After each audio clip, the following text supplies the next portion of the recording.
We just launched the Better Baby Book. I would invite people to go to betterbabybook.com. My wife's a physician from the Karolinska Institute, and we wrote this book with 1,300 references about what you can do before and during pregnancy up through birth to change the intelligence and even the genes of your kids. And it turns out there's 4 things that matter both during pregnancy and in the first 7 years of life.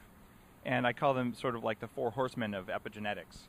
Epigenetics is the study of how the environment changes gene expression, and it's multi-generational. So if you do stuff right, even for your kids when they're young, or even better yet, in the womb, your grandkids will be healthier as a result. So the 4 horsemen of epigenetics are stress, and I don't mean just like emotional stress. Physical stress is stress as well. There's not enough food. You're locked in a dark cave or something. There's all sorts of stressors.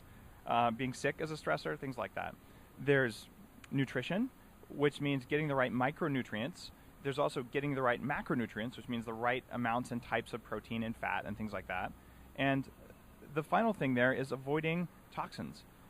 And everyone talks about toxins in the environment, but what we don't understand is that a lot of our natural foods are full of toxins there to keep animals from eating the food.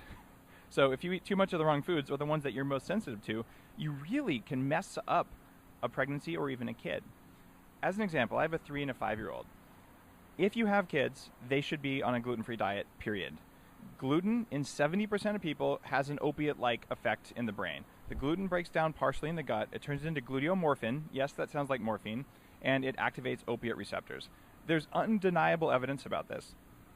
The idea that you need to get fiber for your kids from whole grains is complete BS. You can get fiber from broccoli just fine. And what people can do for their young children, the first 7 years of life are the most important years of life post-birth. What you do in the womb actually has more influence throughout the kid's life than after they're born. But those first 7 years, you're setting up not their conscious thinking brain that does math. That really comes on after age 7. Those first 7 years, what you're doing is you're teaching first the brainstem about the environment they're in, and then you're teaching the mammalian brain, the part of you that's like a Labrador. This is why kids hit each other. They're learning to survive neurologically in the world we're in. So if you take your kids and you let them watch, 3-year-olds watching people killed on TV and stuff like that, you are sending a signal to the Labrador in their head that says the world is a dangerous place. You should prepare to be what we, in our book, what we call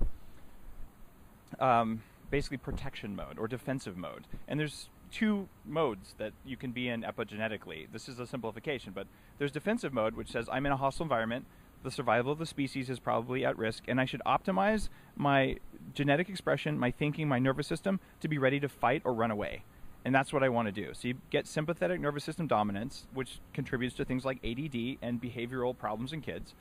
And then, on top of that, you could have switched the kids over to what we call expansion mode, where I'm in a world where there are not too many threats, where I'm safe, where I have adequate food, and particularly adequate healthy fat to grow a big brain. Well, since there is no threat I'm protecting against, I think I will allocate resources best inside my body and my brain and my hormones to thrive. What we want to do is get our kids under 7 to thrive, feel as little fear as they can, and to feel safe as much as possible. If you do that, screw the math. They'll learn fine after 7. I didn't get my first computer until I was 8. There aren't a lot of 40-year-olds who can say that. My computer was pre-DOS.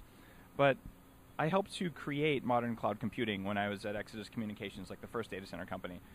Okay, I started at 8. There's no reason that your kid needs an iPad when they're 2. They just don't. And the less screen time your kids have, the better off they're going to be, in my opinion, my physician wife, Dr. Lana, her opinion, and all the research we did. It's kind of funny. If you eat foods when you're pregnant that you want your kids to eat, they have a natural taste for them. And there's studies that show that. My wife is Swedish. Swedes eat the weirdest stuff, like anchovies and sardines and salmon eggs, and it's like spoiled fish is a delicacy there. I forget the name for it. But so my wife ate a ton of that sort of stuff. My kids' breakfast, smoked salmon. Sockeye salmon is the cleanest salmon. Avocados. They will eat butter. In fact, my daughter Anna, you'll love this. Butter is great for kids if it's from grass-fed cows. It's really important that they get that much saturated fat and the trace nutrients in butter. And kids know it. That's why they'll eat butter. So ghee? Ghee is fine as long as it's from grass-fed cows. Ghee is actually better than butter, but for most people, particularly non-Asians, they can handle butter very well. If you're Asian, you probably can handle butter, but ghee is almost guaranteed to not cause problems. And then my daughter sat on Santa's lap for the first time in her life when she was 3. And Santa said, "What do you want what do you want for Christmas, little girl? And she says, I want my own stick of salted butter. And Santa looks at me like, huh? And I said, yes.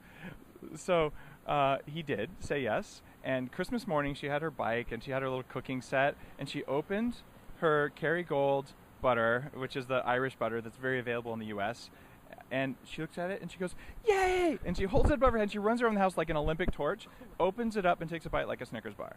Now, many listeners are going to be horrified by that. You know what I felt? I felt like, hallelujah. She did not want a damn Twinkie, right? She did not want Lucky Charms. She wanted something that directly affects her brain's ability to form what it's made out of. Your brain is made out of first water and then fat, nothing else. The lining of your nerves, the ones that you're so desperately working to grow when you're young, is made out of fat. You need that stuff. And kids on a high-fat diet don't get cavities, they thrive, and they behave better. My kids, snacks, they go to school, like they're allowed to have snacks because it's socially acceptable. They don't need snacks. Snacks come from juice boxes and from feeding kids carbs. My kids eat protein and fat and some vegetables in the morning, and they do the same thing at lunch, maybe with a few carbs, and they eat a dinner with lots of carbs, which helps them sleep through the night. They sleep 10 to 12 hours every single night, and they wake up to go to the bathroom. Our life is calmer, and our kids are calmer because they have adequate fat and healthy protein in their diet with a ton of vegetables built in.